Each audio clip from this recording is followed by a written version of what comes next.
Welcome. Welcome back. Glad to have all of you here for our second half of the morning.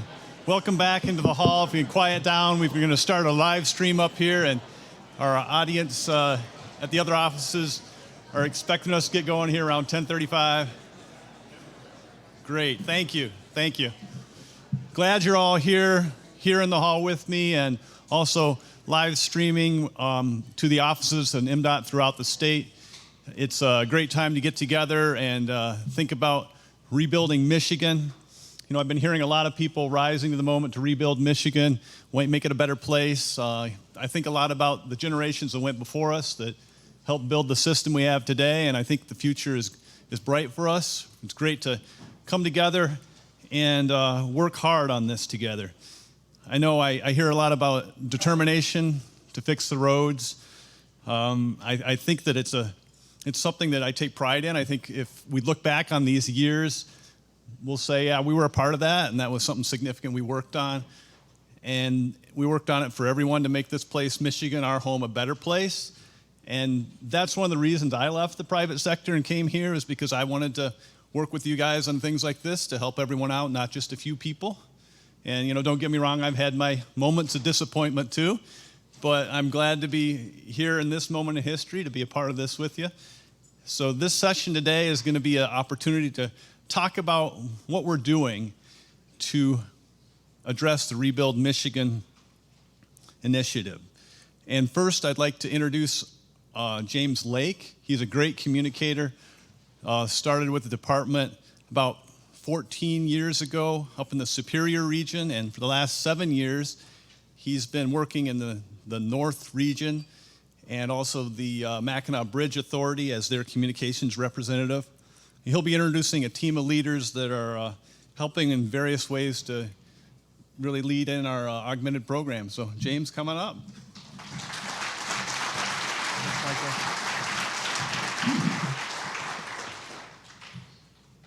Thanks, everybody. I don't know about all of you, but I've really enjoyed the newer format to TranspoCon, the small bites of presentations, and you're able to stay focused and keep your attention. So we thought we'd change things up and introduce the longest session here at the end, right before we go.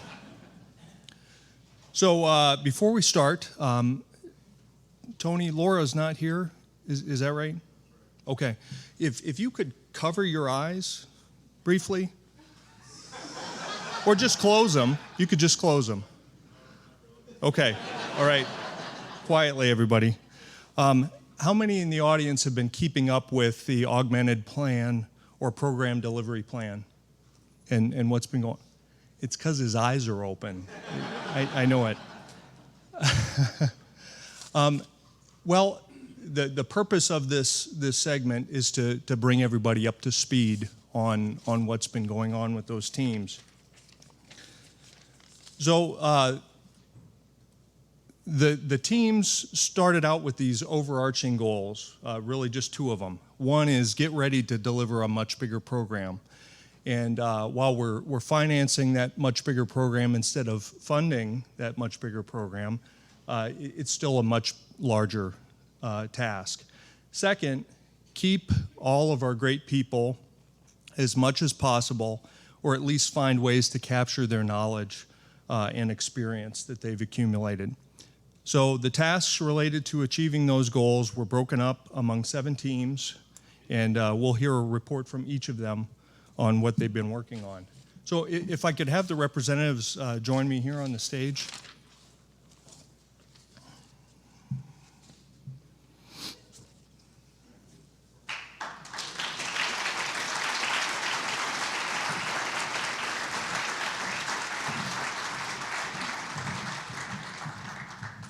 So first up, we've got Craig Newell, Administrator of the Asset Management and Policy Division, and he is the lead of our Policy and Procedure Barriers team.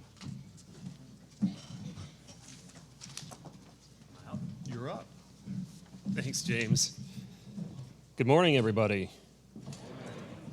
So my team, the Policy and Procedures Barrier team, You can see the team members. James, we have a slide, don't we? Yep. Right there. So there's our team members, Laura, Todd, Tim Hefner before he retired, Mark, and Tony. So the team was charged with addressing the 6 tasks that you see listed on the slide there. And regarding the first task, the guidance document lean process improvement, how many of you are aware that the department has official guidance documents? Show of hands. So almost, well, more than half probably. Are there any guesses to how many of those formal guidance documents there actually are? 66. More than that, but thanks, Dee. There's over 200. I think there's somewhere around 206 around that number. How many of you know where to find those different guidance documents? A lot smaller amount of hands have gone up. Okay, so actually, if you want to find them, where you can probably find them, I think, is on the MDOT Intranet SharePoint page. And if you go to the team page and then search for the guidance documents, hopefully they'll come up. So typically, these guidance documents are policies and procedures that are of department-wide importance, right? But the current process really isn't working so great. Not everybody knows where to find them. Some people didn't even know we had them, right? So there's no criteria or guidance for when to create them, who approves them, where to save them, how to find them, right? So we initiated a lean process improvement, one of many we've actually heard about already in this conference, right? Office of Organizational Development, want to give them big shout out, big kudos. Laura and Jackie were our facilitators. And what we decided as part of this lean process improvement is that we probably shouldn't call them guidance documents any longer. We're going to break them down into 4 different categories: policies, standards, procedures, and charters. Policies, of course, being the principles that communicate the rules and regulations throughout the department that we need to do to make sure we get continued funding and that we don't face penalties. Standards are the technical requirements and the specifications that are often included in the different manuals that we use throughout the department. And then procedures, how we implement those standards, right? The different tasks, the task-oriented procedures to get us there. And then charters, defining the purpose of different teams and committees that, and their roles and responsibilities that are created throughout the department for major department initiatives. And the LPI is going to identify who can create these different policies, standards, procedures, and charters, who will approve them, who will maintain them, and what is included in them. They'll be stored in a central location for everybody to easily be able to find them and sort on them if needed. And we'll be working to convert existing guidance documents. The existing documents that exist, we're going to convert them to these new formats within the next year or 2, and collaborating with the House committee or communications team to make sure everybody is updated on this effort moving forward.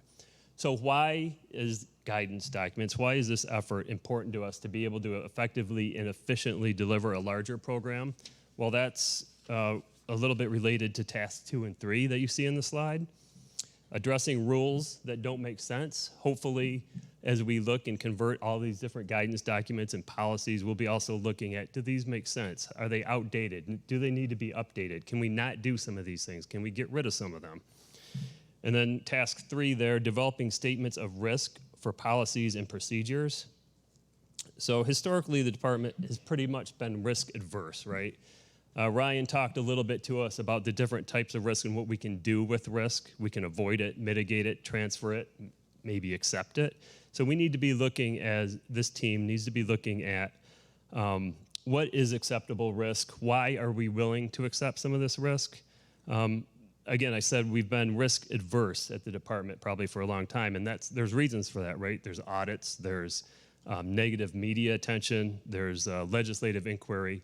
But again, we need to look at what risks we can accept and why we could accept it. We're going to break down the different forms of risks, be it financial, safety, environmental, all different types of risk. And we're going to look at both qualitative and quantitatively each risk from those standpoints, and then determine how best to move forward to deliver the program.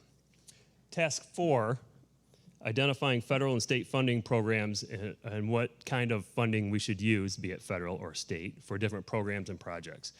Recently, the leadership team met and identified this task as probably the top task to complete in order to help us deliver a larger program in rebuilding Michigan.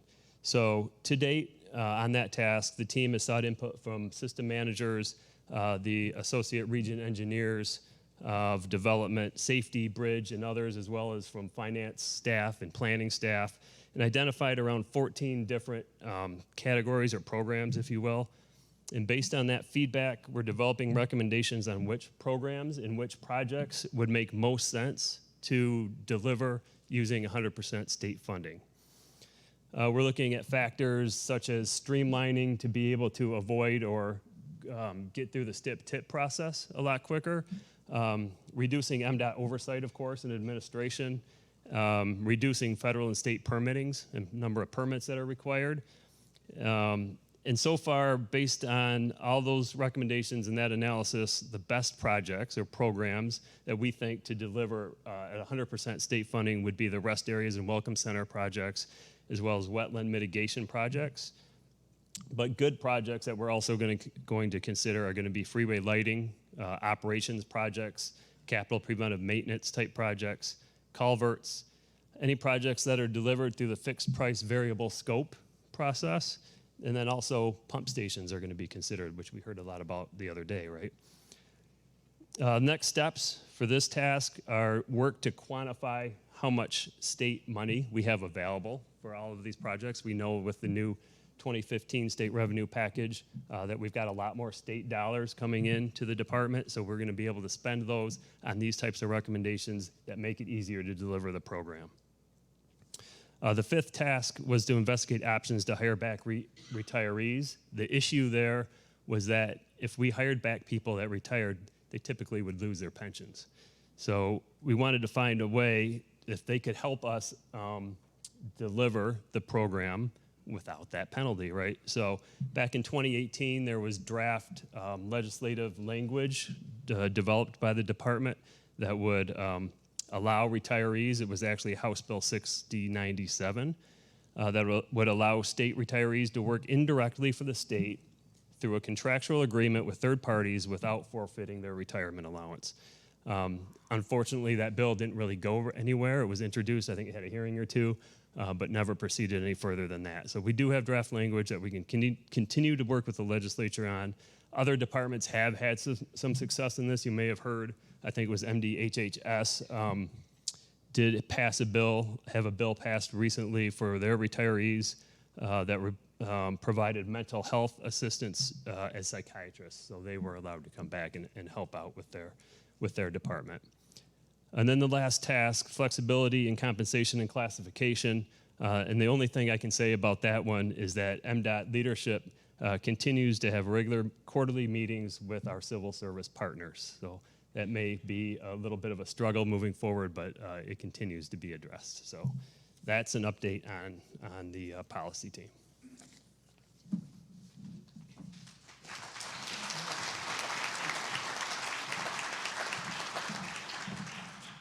Yeah, we're running things a little bit like the Oscars. I'll just occupy the seats so it looks full all the time. So next up, we're going to talk about risk mitigation and resources. And to talk about that is Kristen Schuster, our engineer of design, who is a member of that team.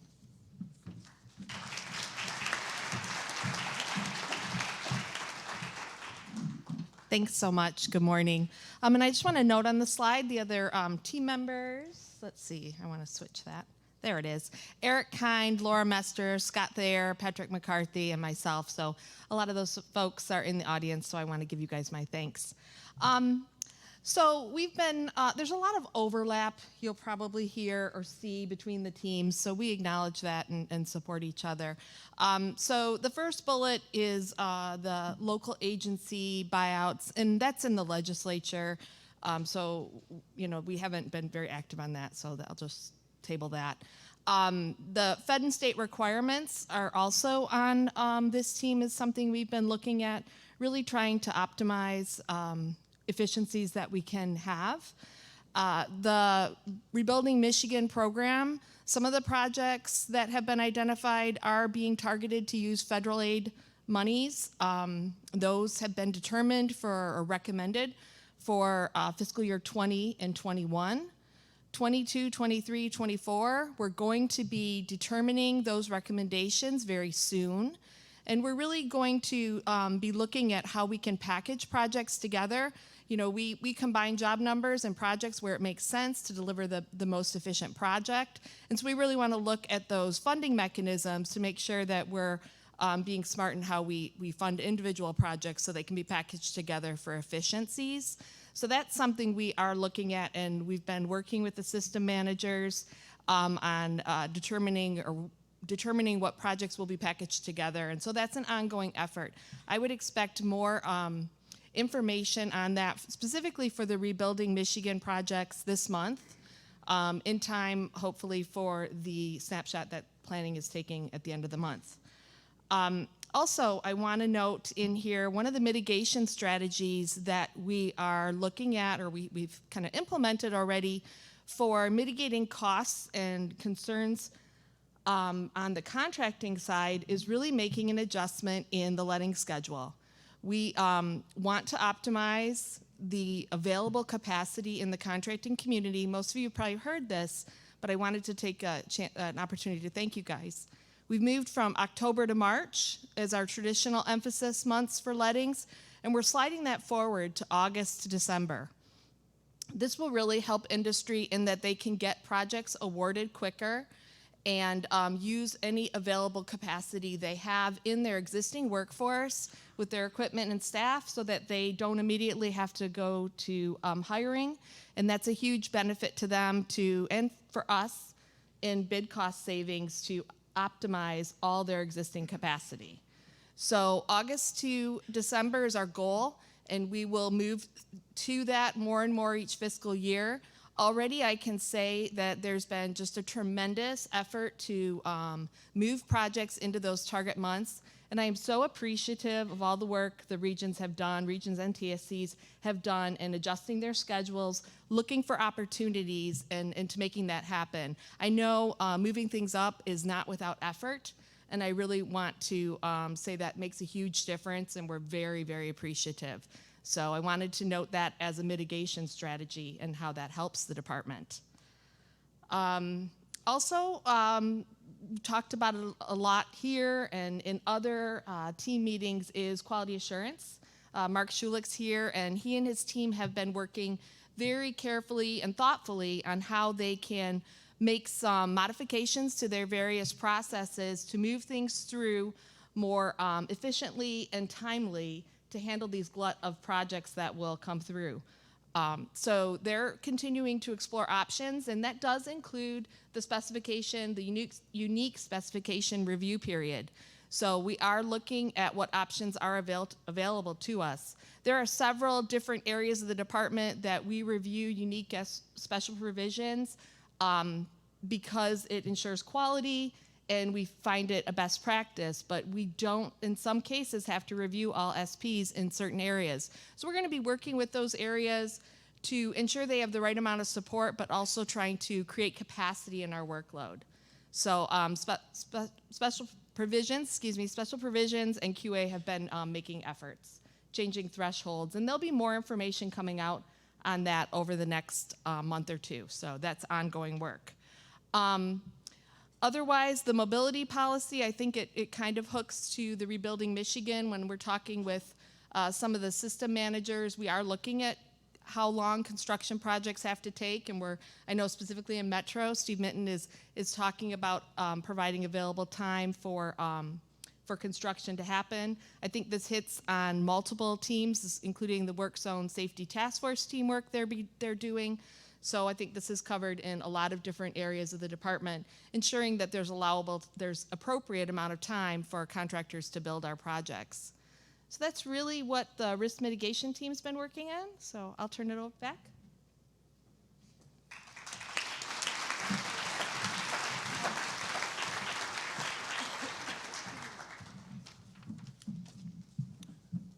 Up next, we have the project management team. Jan Kartinen, project manager specialist in the design division, and a member of that team is going to present on that topic.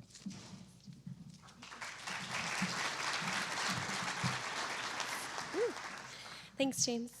Well, unfortunately, I kind of have the same situation that Pete from construction had. My voice is not 100%, but I also have a backup plan to in-state. If we have a full system failure, I'm going to jump into interpretive dance. So no worries, got you covered. But anyway, as James said, I am part of the project management team. Excuse me, I'm sorry. And I'm actually here, though, to represent kind of a subset of that team, and that's in regards to the creation of the community of learning aspect of it. And it's actually really cool how it's all evolved. Our sponsor team that's listed on the slide, of course, amazing, how's that? An amazing group of representatives, from all across different areas of the department, and, it's been a pleasure and an honor to work with them on the development of this thus far. But with that, our community of learning was established because our team's a little different. We kind of were forged from necessity. This group for project management and program managers had been somewhat not put in the forefront in the spotlight for up until this time.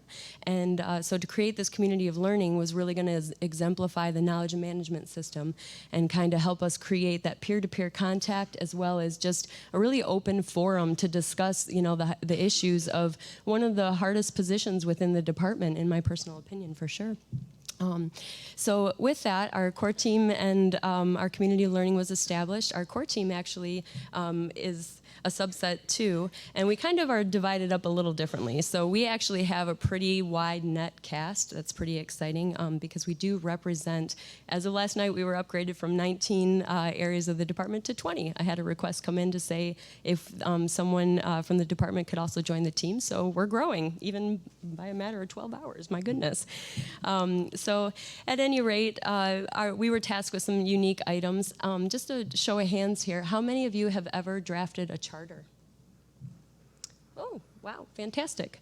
That's a fair amount, actually, but still the majority of the hands were down. And I had not been a part of that before either. And as the director said on day one of our conference, establishing a culture of a team is it's clutch. It's very important. It's vital. And when we worked towards establishing our charter, I didn't really know what to expect of it, and not have been able to participate in that opportunity before. I did some research, good old Google, right? And it was actually amazing, the results that it found from different various teams, Fortune 500 companies that would give testimony to the value of setting the standards for your team. And this could even be applied on every job, just defining the roles of those involved. And so that's kind of the concept that we tried to embrace as we move forward with our charter. And it's on its home stretch. We're doing our final signatures as we speak, so that's almost to the finish line, which is exciting. Another thing that we wanted to work on is not only defining our roles within our PM community of learning, but defining what the heck is a PM.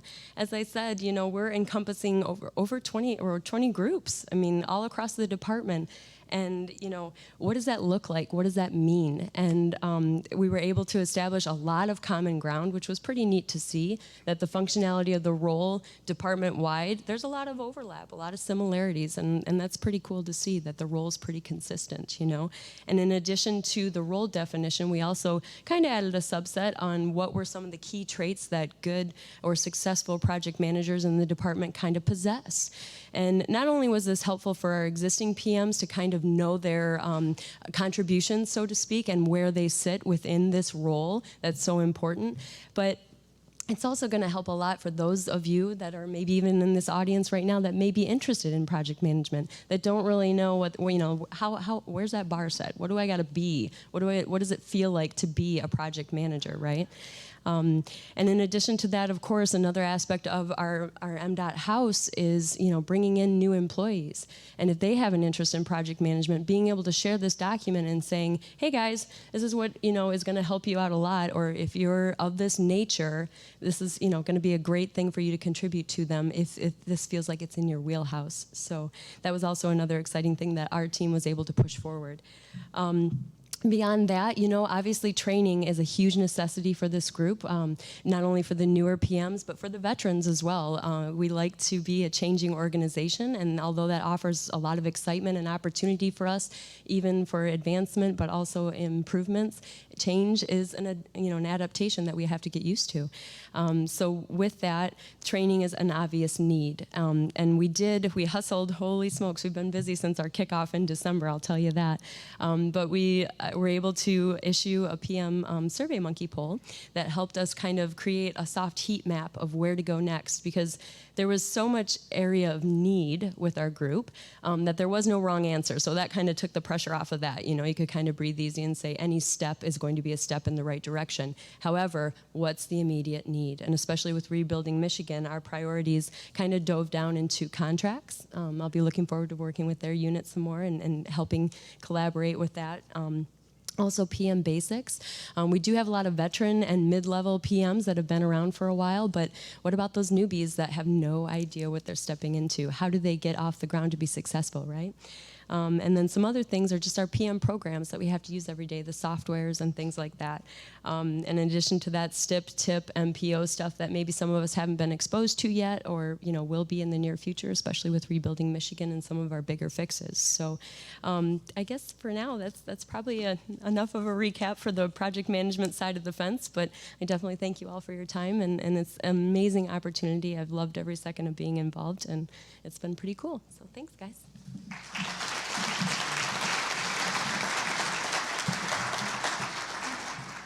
So next we're going to talk about the consultants, contractors, and contracts team. And we've got Will Thompson, the Southwest Region Engineer, and he's the lead of that team.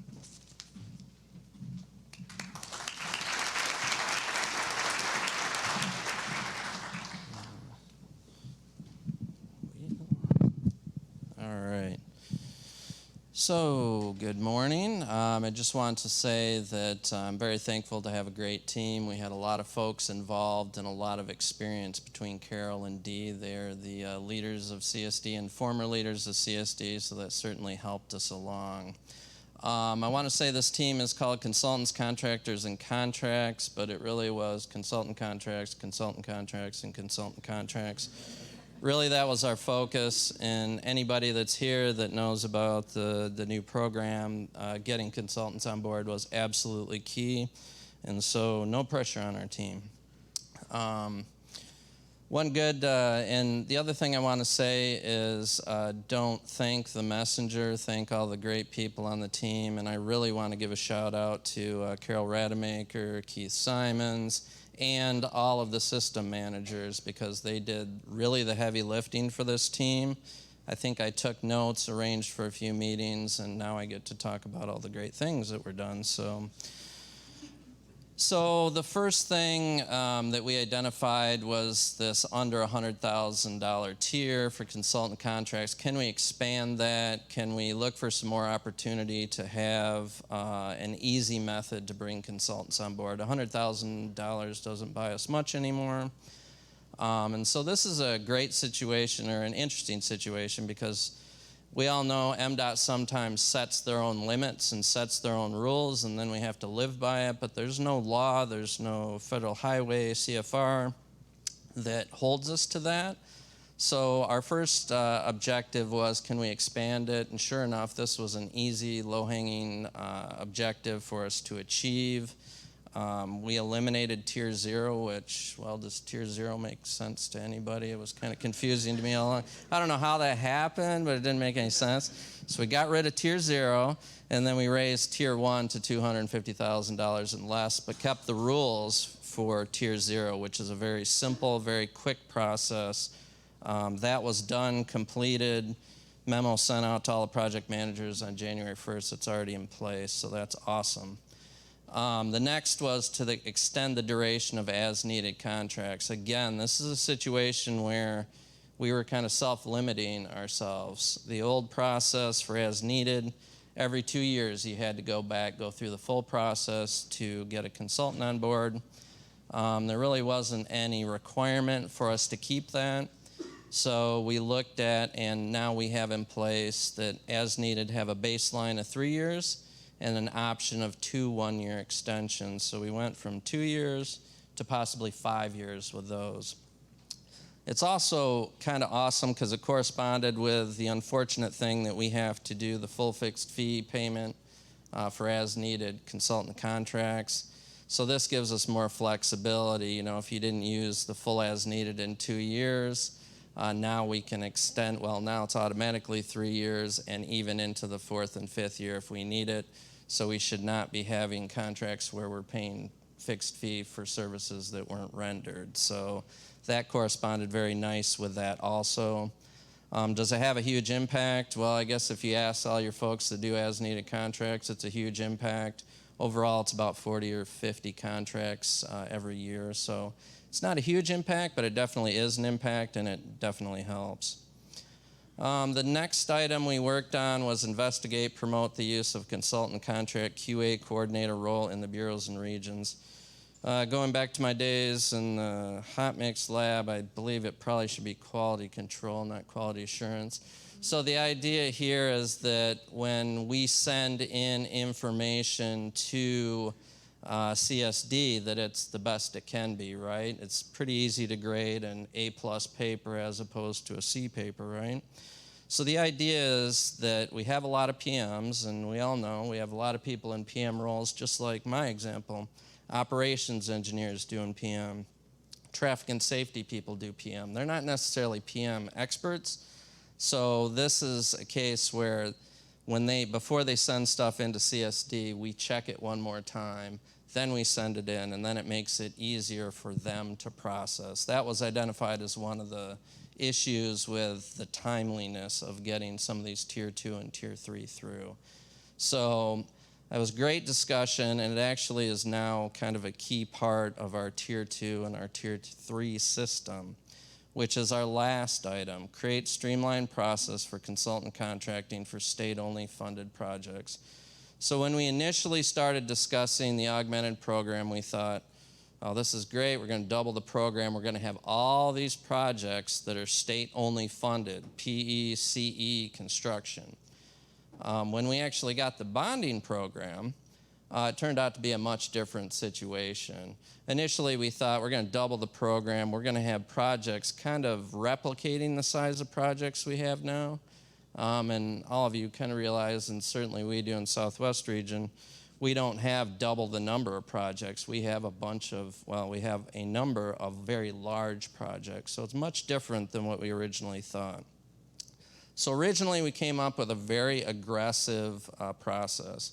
Anybody that's familiar with Tier 2 and Tier 3, 6 months is the number, right? 6 months from the time you start till the time you have somebody in contract. And that's just a long time. And for a very long time, I've heard nothing from PMs except that's just too long, and I would agree 6 months is a long time. And with this new funding, it's just not a doable thing. We need to get consultants on board. So initially, we came up with a process. And then that had to change. And so actually that part of this team's goal got a life of its own. And it went from more team-centered to really CSD working with all the system managers across the state to develop a new process. So that process is, I'll look at Carol, is pretty much in place. It is cutting down the time frame of that 6 months to about 3 months, so 50% reduction, which is a huge deal for all the project managers out there. So very good job and like I said, don't thank the messenger. Thank your local system manager. Thank Keith, thank Carol, and all the great people at CSD. They really are the ones that put that together. A key portion of that is what I talked about before, the quality control coming out of the regions and bureaus. And your system managers, thank them in advance, are now part of the quality control before things go to CSD. They're a very key role now, and it's going to be a little stressful as they get this first wave of projects out. So with that, that is all I have for our group.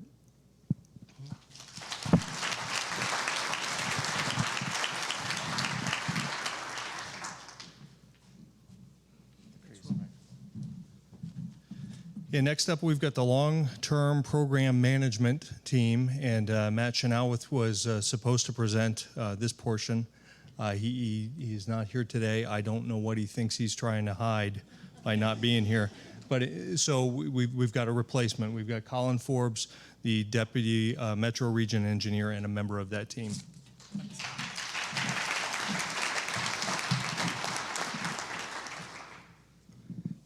Good morning. I'm happy to replace Matt anytime. The long-term programmatic. So this is a little bit different than a slide that I was working off of a little while ago. But looks like Matt wanted to talk about a few more items, and I'm only going to talk about maybe about 4 or 5 of those items on here. But the team itself, Matt, Denise, Bill, Tarun, and myself make up this team, and we've been looking at what are the things we can affect long term. You know, we're going to go through this exercise, and we're going to get these jobs delivered over the next few months, year or two. But what kind of effect are we going to have long term? What kind of process improvements can we get at? I'm going to jump around a little bit, but I wanted to talk about the scoping process. Who has ever done a single sheet scope? Thank you, Tony. So there's only maybe not even a dozen hands went up. So 22 years ago when I was down in Jackson, TSC, that's how we did it. And I think that's the way most of the state did it. That's the way we were able to deliver programs quickly. Go out, take a quick ride, make some notes, go back, crank out an estimate, come have a meeting with the systems manager, and start arguing about money. It was really a lot of fun back then. And Metro's since picked that practice back up. The process has changed significantly. It's been about 5-6 years we've had the new process in place for scoping. What's the most expensive scope that's been done to date? I've heard $175,000 to $200,000 for just a scope. Anything higher? $300,000 just to do a scoping. That's getting crazy. So next week there's a lean process improvement beginning on this item. I don't think we're going to swing the pendulum back to a single sheet.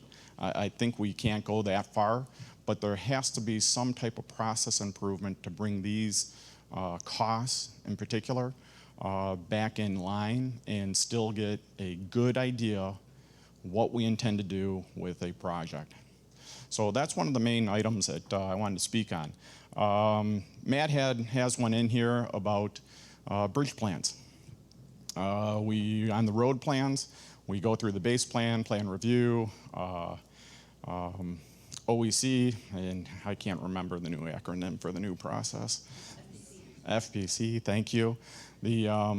So we go through that process on the road, but whenever we're coordinating with bridges, they're always on a different schedule.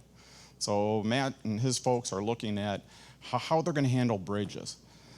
Do they really need a plan review? Are they going to stop their analysis midway? Generally, when the plan gets initiated, they're going to complete the analysis, the main design, and they're going to end up at final plans pretty darn quick. So he's working on that portion of it. A lot of these other items are third-party items. We interact with a lot of folks, MPO, the STIP-TIP process. The MPOs, we just went through, that's about 2 years ago. We worked with FHWA, MDOT, and some of the MPOs to work on that process. There was some improvements, and some of the MPOs made some adjustments to their schedules. We're going to open that can of worms back up, but we're also going to be a little bit sensitive. This is a fairly new process that's been in place for a couple of years. There's some improvements that we think can be made, but at the same time, we're going to kind of see how this goes over the next few months. Over the next 6 months or so, we have a lot of these bond projects that have to go through the process. So we're going to be taking a lot of close notes, and any improvements that we're seeing, we're going to take back to the MPOs and ask the question, can we make these a permanent process? Is this something we can do long term? There's 2 other items on here. Coordination with utilities is one of the bigger ones. That is going to continue to be a big risk item for us. Even when we do our best due diligence and we try and get a handle on what's out there, this is a third party that has a totally different financial model than ours. And trying to coordinate them is very challenging. Again, this is going to be one of those items. I don't think we're going to see an immediate process improvement or an item that we can address, but it's going to be something long term. Is it going to be relationship building? What's that communication between our permanent engineers and some of the planners and the utilities? But what's those next levels so that we can elevate conversations quickly on some of these major items? Utilities evaluation. Those were the ones I was familiar with and wanted to talk about. If you have some questions, contact any of us on the team. Okay, appreciate it. Thank you.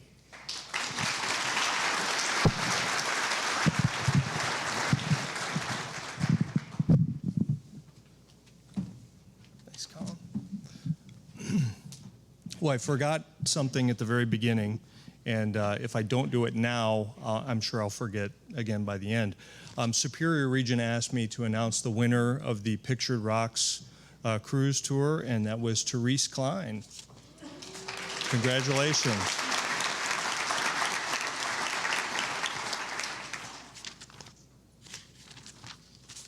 Okay, next we're going to talk about the communications team, and we're going to hear from Greg Brunner, Director of the Bureau of Field Services. He's the lead of our team.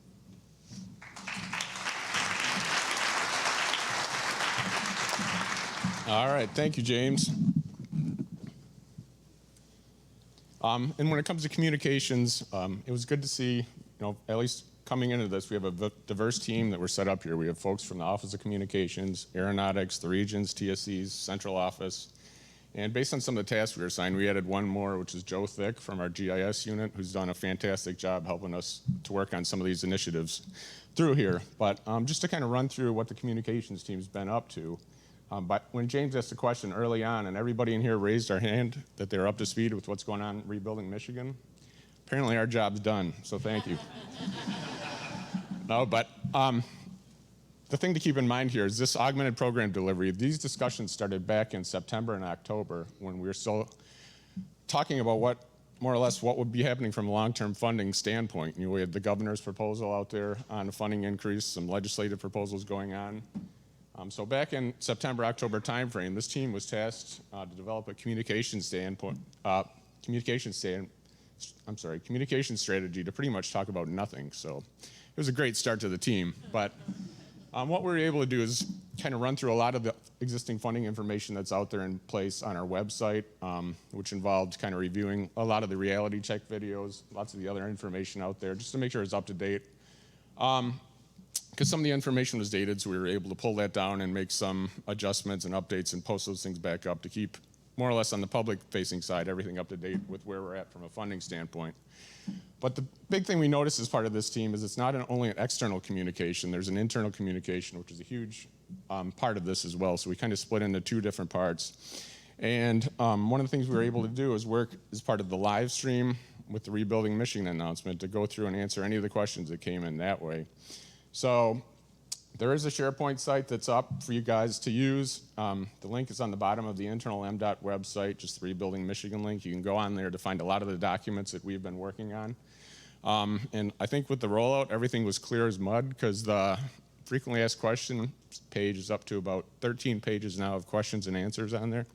And we're continuing to update those as those come in. But more than likely, if you guys have any questions, they've already been reviewed and asked, so check that first, but you can still submit any new ones we have as well on the website. And in addition to that, some of the other documents we've been able to produce are more external talking points, and that's something you can use when you're out meeting with the locals, at MPO meetings, or even at your kid's birthday party talking to your neighbors and friends. So there's lots of information out there that you can share with everybody. And then another key thing was just to relay a lot of that information out, which is what we were doing here today. We actually coordinated this presentation as part of this team just to get everyone up to speed with where things are going on each of the teams here, and then give you guys the opportunity when we're done to ask questions of our folks here. And then now more onto the public side that we're working on, or the public-facing website. Of course, there's the maps that have been developed on the site to show where projects are going to be as part of the bonding program, as well as a lot of the backfill projects out there. And one of the things we're working on, part of any changes to funding is going to be transparency. That's going to be huge when this money comes out. So one of the things we're also working on is the director's dashboard, which is going to document a lot of the progress we have going on, both on the construction side to see how projects are being delivered, but as well as quite a few of the other measurements we already do from a condition standpoint, whether they're bridge condition, pavement condition, safety ratings, those type of things. So that's still in the works. We're working through some of those, but that should be coming out soon. And another key thing we're working on that kind of spun off of this is more or less a website just to show a lot of the innovations that we're working on, because as many of you know, we get quite the drop and do task to say, what's MDOT doing to be innovative, where you include new innovations, those types of things. So what we're doing is working with the statewide innovations alignment team to develop more or less a GIS-based map that's going to have where we're doing innovations, whether it's new types of contracting that we're working on, new forms of maintaining traffic, anything new we're including in terms of materials, as well as some of our new product steering new materials steering committee, some of the documents that they're producing on a lot of the new material requests we're getting to be able to demonstrate to the public we're not just doing the same thing that we did 30 years ago.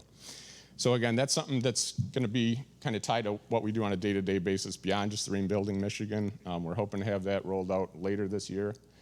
And then beyond that, from a communication standpoint, anything else you guys like to see, I'd refer you back to our SharePoint site, which is on the internal website. There's lots of information out there, from presentations to talking points to the FAQ. And with that, that's kind of been what we've been working on, so thank you.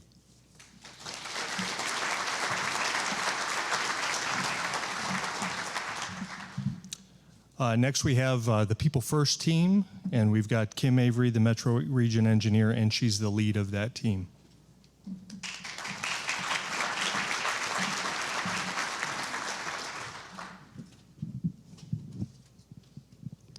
Okay, so the People First team, I want to thank the members on the team. We have Wendy Burton, Adam Felposh, Chris Mergener, Brenda Frizzell, and Christine Honeycutt, and Andrea Maury. Our team has been working really hard. One of the things that we were tasked with was looking at positions and the specifications for positions. So that task, we haven't done a lot on that. One of the things that we're doing right now is really just trying to figure out where do we start, because there's a lot of positions, a lot of specifications to start with. So we're actually looking to do some outreach to some of the PLs to really narrow that down and figure out where do we start there. The other item that we worked on was for recruitment and retention, and so we started with looking at bonuses. So we put forth a proposal to start on that, and we ran into some hiccups along the way with some union processes, and so we haven't moved forward on that at this time, but we are still looking at that. Another item that we were looking at was some of the already approved compensation options. So we'll be putting out some more information on that, because there are some options that are available already and approved that the department hasn't used before. So such as like special project pay, and there's some other items for, as you're doing large projects. So we'll be looking at those. The other item we looked at was travel reimbursement. We left this on the slide because this is an item that I know a lot of people, it's near and dear to their heart, that they would like us to make changes to this. And so here to report that we're not able to do that. So at least you know that we looked at it, we've been talking about it, but that's beyond MDOT's scope to do. So we have talked to those that do look at that, but right now that's not in our preview and scope. But I just wanted to let you know we did look at it, and we did see if we could make changes there. So one of the things that we did do was we've been looking at hoteling spots in our MDOT facilities. And what that is what it we're looking at is basically like when you're you know, in an office, say you're, you know, from another region and you come, say, to Lansing. One of the things that we want to do is have a spot where you can, you know, plug in, do work there, and it'll be a designated area for you to be able to know, okay, here's where I can plug in. And we're looking to do that in, you know, region offices and other offices around the state. And so that's an area that we were working on. But I think one of the biggest areas I wanted to focus on was in the telecommuting. And I'm happy to report that we have looked at the telecommuting, and we've developed a new document for telecommuting. And one of the things that we did was we separated telecommuting and alternative work location. And so when you see the new form, what you'll see is telecommuting will be defined as working from home, and alternative work location will be defined working from somewhere other than your official workstation. And so we thought it was important to separate those two, because when you start to look at the document, when it says telecommuting, it's asking for, like, you know, do you have the proper things in your home, safety things in your home, things like that. And so we wanted to separate those two. So that new form will be coming out. Along with the form, we also put together some documents for frequently asked questions. You know, those questions that we hear from supervisors and also from employees. We also put together some information to help people with deciding whether telecommuting or official or alternative work location is good for them. And so with that, you know, we think that the package of materials will be helpful. And so one of the next steps that our team is looking at is we're going to be rolling out those new forms and the documents that go along with that. And we'll be putting together a Monday memo launching that, as well as we're also looking at some other items to help promote and launch the telecommuting and the alternative work location. And we'll also be working on some of the other items as well for the employees, as far as Plan A and other things like that. So that's kind of where we are, but I think the biggest win that we've had so far is on the telecommuting and the alternative work location, and we're encouraging people to really look at that, and you know, for supervisors, you know, really explore the documents and be more open-minded to you know, allowing those opportunities for our employees, because we think that that will be a big help as we go along. And another item that the team is beginning to work on is to put out some tools to help with stress management as we start to deliver this program. So with that, that's what our team's been working on.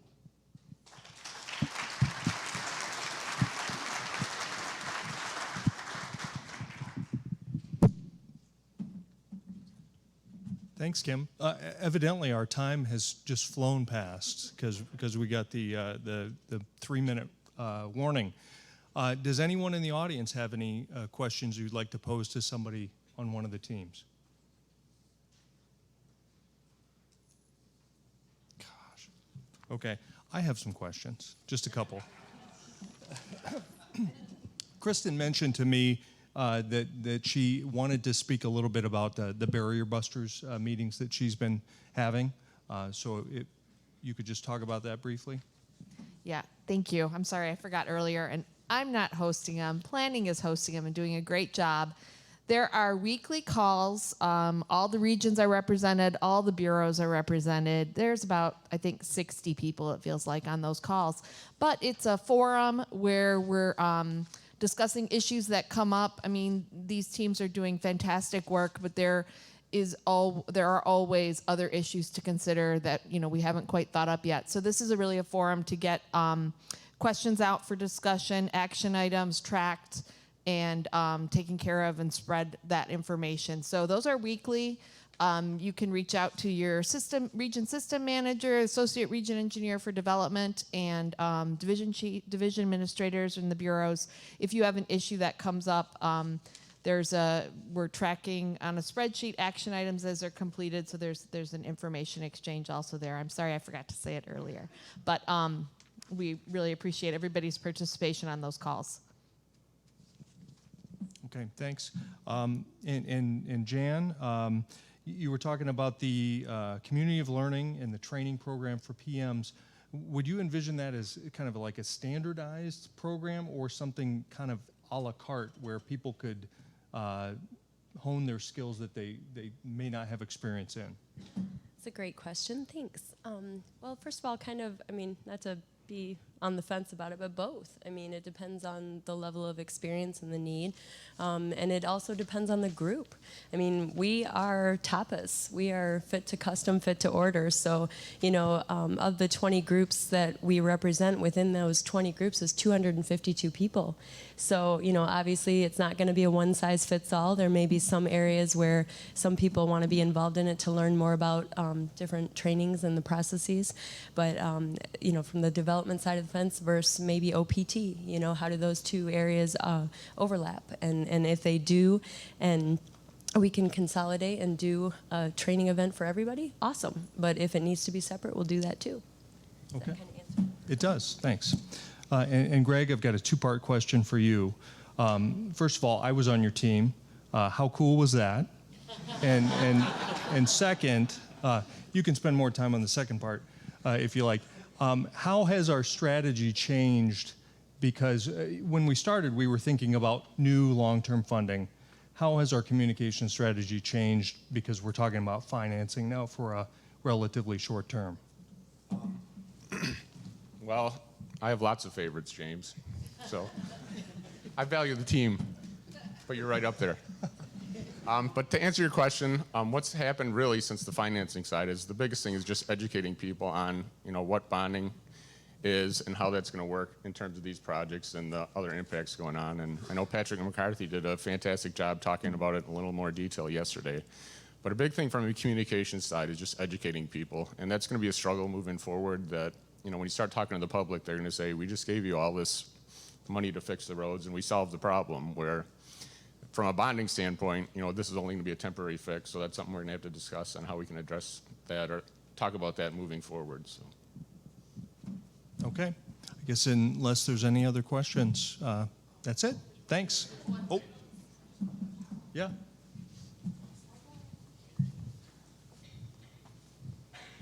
The microphone has always got to be on the other side of the room from the question asker. So I just want to quick mention something while we're talking about the augmented program. Make sure that if you have life cycle packages, you're starting to put those together and getting those out to us as soon as possible, because we're going to have quite a few new life cycles coming our way, and so we want to make sure we get you guys' responses as soon as possible. So just a side note, I want to make sure everyone had that bug in their ear. So thanks. Great. Okay, thanks everybody.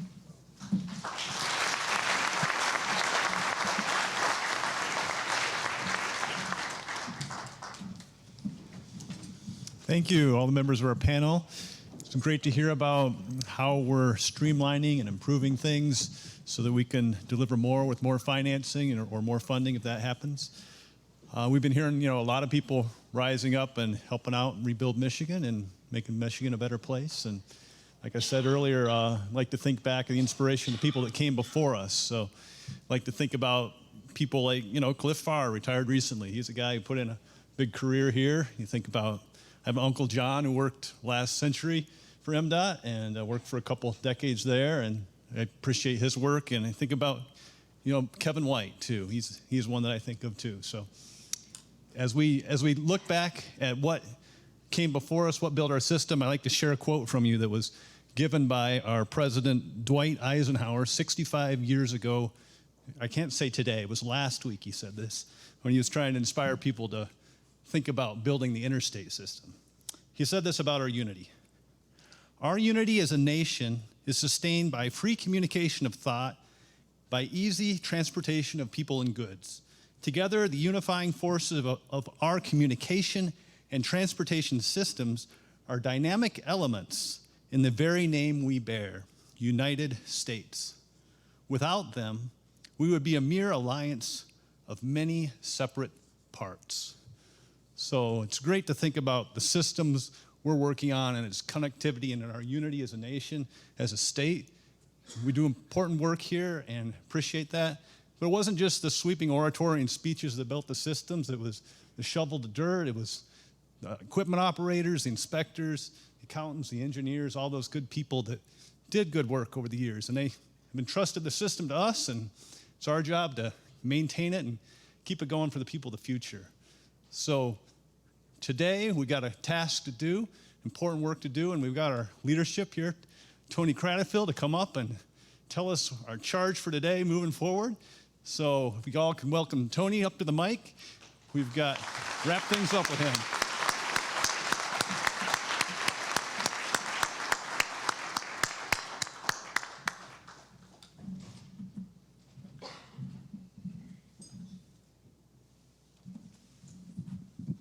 Where'd John go?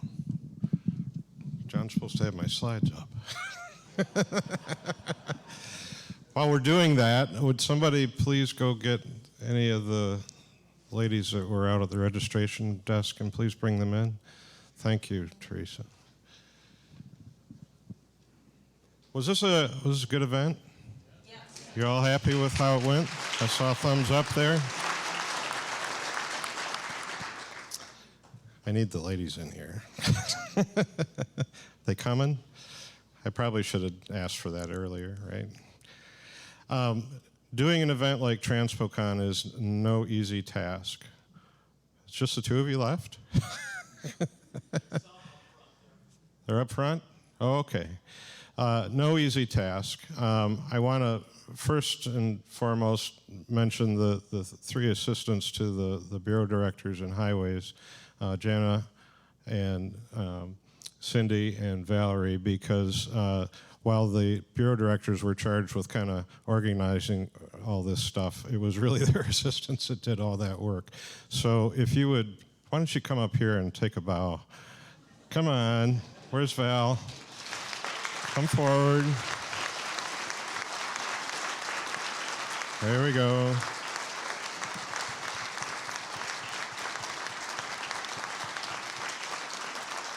Too often when we do this, you're in the back of the room and people need to know who you are.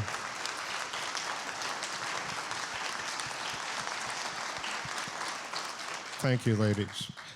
Now, there are a lot of other people that have been helping them with this. So if you have been in any way helping to organize or plan or execute the event, please stand if there's anybody else in the room. I know you are. All right, thank you.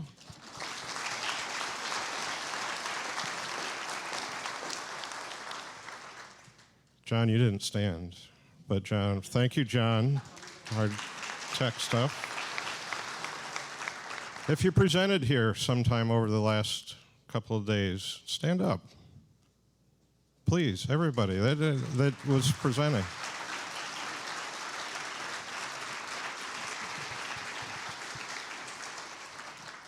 So it takes a lot of people to make something like this happen, and to have the type of knowledge management and sharing of information. I appreciate that quote from President Eisenhower, the free exchange of communication, right? Our ability to deliver that vision of a transportation system that connects all of us is really enabled by our ability to freely communicate and share our ideas, what innovations we're working on. And that's what this is all about, and you all did a great job with that. So thank you very much for doing that. So, where to go? There it is. We know our challenge with rebuilding Michigan, right? I'll tell you what, after, I was already very optimistic and confident in this organization. I'm even more so after the last couple of days. And I know you all are stressed out and maybe a little overwhelmed by everything that's going on. But hopefully you heard from this last panel, and you've heard through the exchange and just through your activity over the last month or so, realized the capacity of this organization to rise up and do great things. And yes, we have a lot of work ahead of us, but this Rebuilding Michigan program is a great unifying force for us, and it's going to enable us to do business better and differently, right? And so I just want to tell you how excited I am to be able to start this journey with you and let you know, whether you believe it or not, just how prepared you are. I happened to be at an event last week where I was talking to our partners from Illinois. They got a 19-cent gas tax increase last year. They asked for 10 and they got 19 cents. I don't know what the politics is in Illinois. Well, we know a little bit about the politics in Illinois, but they were unprepared. I mean, they're great people, you know, they're a great DOT just like we are. But we had the foresight to get ready for this, and we are in a much better position, and I feel like we're on a good path, and we will do this and do it well. So I'm going to just touch quickly on a couple of the things that I know are on people's minds. We've been getting questions. Anybody know what this is? Yeah, you all know what it is, right? It's all over the news. COVID-19, the coronavirus. A lot of good questions people are asking. What is MDOT doing? What's going to happen if my kids' schools close? You know, can I work from home? All these kind of things. Let me tell you a couple things. I don't have answers to every question. I have actually very few answers to a lot of those questions. It is early, right? I mean, we're watching very carefully what's going on. Last week, the governor activated the State Emergency Operations Center, which is an important task. That means that all state agencies are collaborating and working on the issue. And our representative, there's Eileen Pfeiffer, is in tune, in communication with them on probably multiple times a day.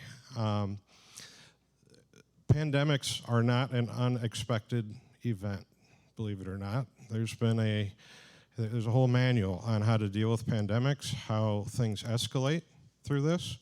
And it was developed, about 10 years ago? We were just having a conversation, and it's already been tested. Anybody remember H1N1? Yeah? We ran through it, and the system kind of works. So I don't want to say that you shouldn't be concerned. I think we should all be concerned about the coronavirus. But there are plans in place, and we're going to try to get some of that in a high level communicated with you to understand what's the sequence of events. We're at the kind of first step right now, and it's awareness. It's about good practices of, you know, washing your hands and covering your cough and that kind of stuff. And so pay attention to things, but don't freak out about the stuff that happens. The second thing is some of those steps about, you know, what are we going to do with working at home or dealing with if the kids' daycare or school closes. That's not just MDOT's decision, right? It's going to flow out of what the state EOC does. And the governor yesterday actually assigned 4 task forces to really think about the whole state, one of which is maintaining state operations. So ironically, we're also just updating, dusting off our business continuity plan. Does everybody know we have a business continuity plan? If there's disasters of any kind, how does MDOT continue its operations? There are essential services that we provide to our citizens, and so we have one of those plans, and parts of that will get activated as necessary, depending on how serious this situation becomes. As we work through those things, we'll share that information, but there's 4 action teams looking at state operations. How do those continue?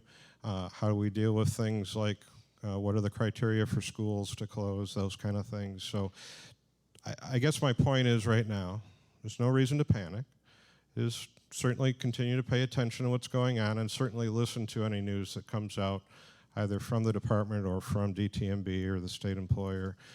There will be plenty of information, and folks this is not being ignored, okay? There are folks, the appropriate folks involved in trying to address that.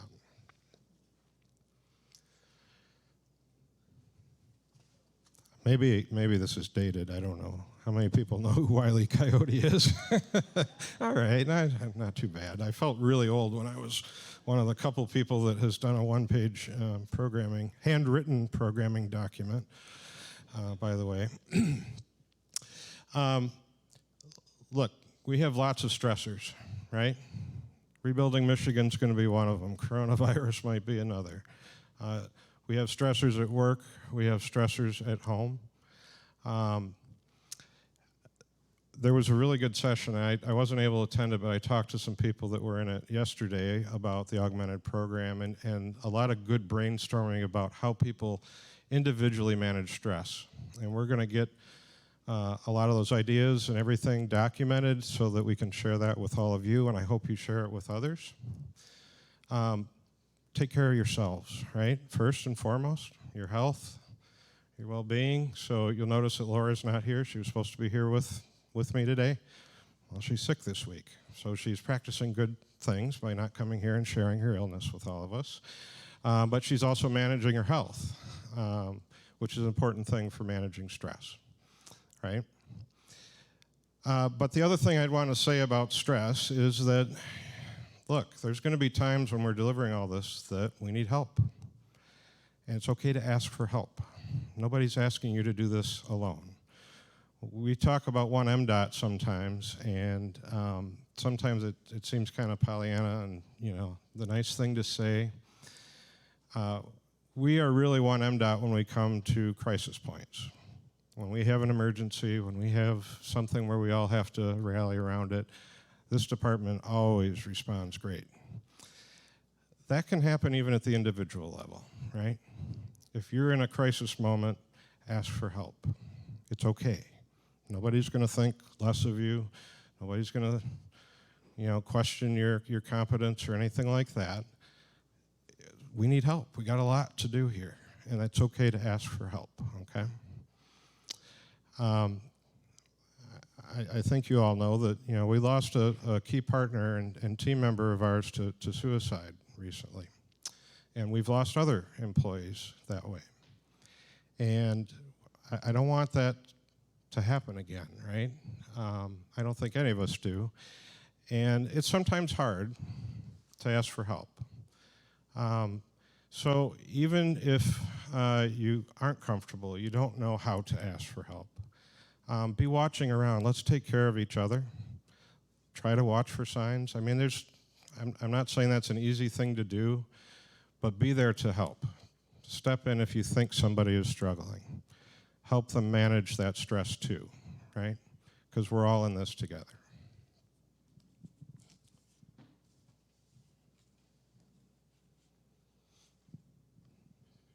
So, this was an awesome couple days.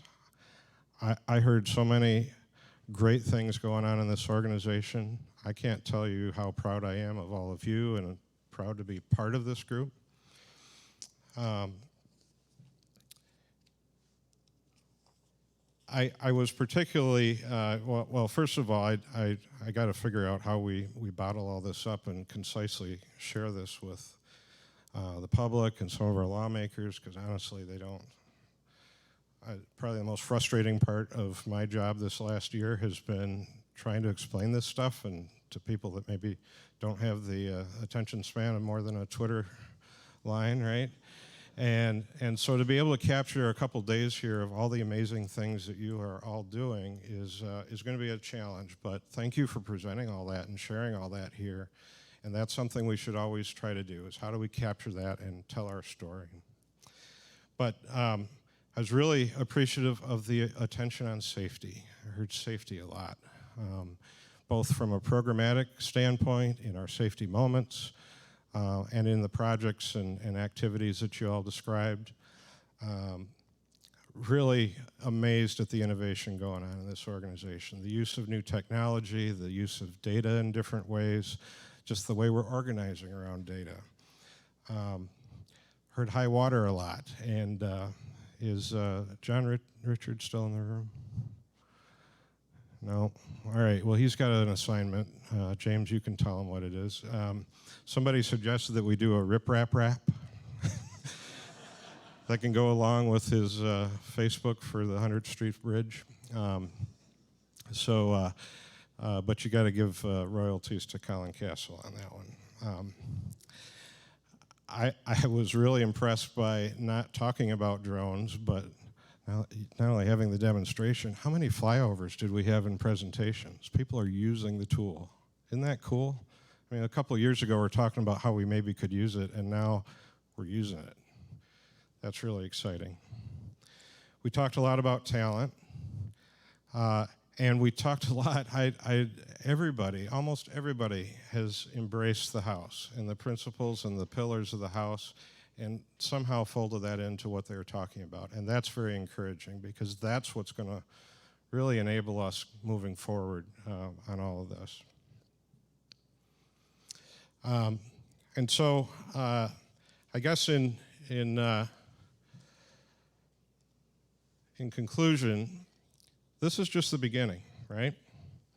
This is a great knowledge management practice. This is a great way to kind of get stuff out on the table, but you're about 1/10 of the department.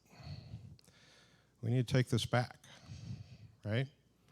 So what's running in your mind right now? What other questions? I'll open it up for questions here in a minute.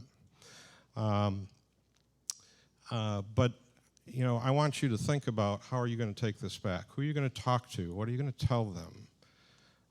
What's the next step for you in implementing something you saw here that maybe you aren't doing? In fact, take a moment and write that down before you leave this room, because if all the great tools and techniques and things that we learned here today stay at the Crown Plaza in Lansing, that's not going to help us very much, right? But if we take that back and share that and implement things, that's where we really start accelerating our ability as an organization.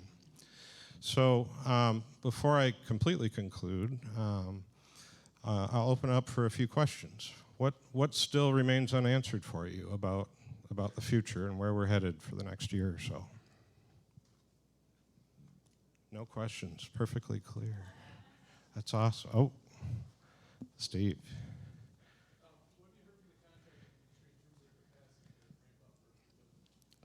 The question was, what have I heard from the contracting industry and their ability to ramp up? They're eager and they're excited to do this. Kristen mentioned the sliding of the schedule, right? So the one thing I have heard is they have more capacity if we let them use the capacity they have. Our letting schedule, when we were doing things October to March, tended to slide a lot of things to March, and things would happen, and there'd be some April and May, and well, particularly these big projects, many of which are in the southern tier of the state, we could get started with demolition in February. But if we're not awarding contracts until April, May, June, we're losing a couple months of the year. Providing more flexibility in our schedule to let them work longer or encourage them to work longer. We can squeeze 2, 3, 4 months, potentially, a capacity out of the industry that we're not taking advantage of right now, which requires no more hiring of people, right? So that's part of it. I will tell you, there's a lot of interest in contractors that are not always in Michigan. Whether that's good or bad, I mean, obviously we want our Michigan firms to do well and the employees they have that are in Michigan to do well. But if other firms start coming here and increasing competition, that's good for us, right? That's going to help with price escalation. It's going to help deliver the work. As an example, I-75 Segment 2 is a Walsh-Toby team. Well, Walsh is permanently establishing a presence in Michigan now. It's just one example. But I can tell you there's others that are interested and will find their way here. It will take some effort, there's no doubt. The job market is very tight, and trying to get more people when there's very little unemployment now is going to be a challenge, but not an insurmountable one. So, other questions? No other questions. Wow. Well, I guess we accomplished a lot today. Huh? So, To kind of close here, I just wanted to, two things. One, I was asked to remind you because it kind of went by very quickly in the director's presentation, is that we are starting an employee program for tuition reimbursement. That's actually a really big deal, right? We've had the education support program that would allow a limited number of folks to have some administrative leave to be able to attend class or do studies. This will actually help with tuition reimbursement across the spectrum, not just college, but trade school type of work or things like that, certifications. I think that's a really key thing about investing in all of you and all of our people. So there will be more communication coming out on that soon, but please encourage your folks to take advantage of that. And the last thing is you've been all kind of sequestered here in this event here for the last 2.5 days. The employee survey came out. So before you even leave, just get online and do it while you got this high going on, because then scores will go up. I'll look really good. No, seriously, it's really important for us to have these benchmarks, right, and see how we're doing as an organization and what we can do better. And so please, all of you, and encourage your folks back at your home offices to do the employee survey here in the next, I think we have, 2 or 3 weeks to get that done. So with that, thank you for your active participation. Thank you for the networking and connections that were going on and for sharing all the great practices, and be safe out there, all right? This is, we do dangerous work, or we're in dangerous situations with the traffic. It's very important that we demonstrate good behaviors, but that we also are very aware of what's going on. And so please be safe out there, and have a great year as we rebuild Michigan. Thank you.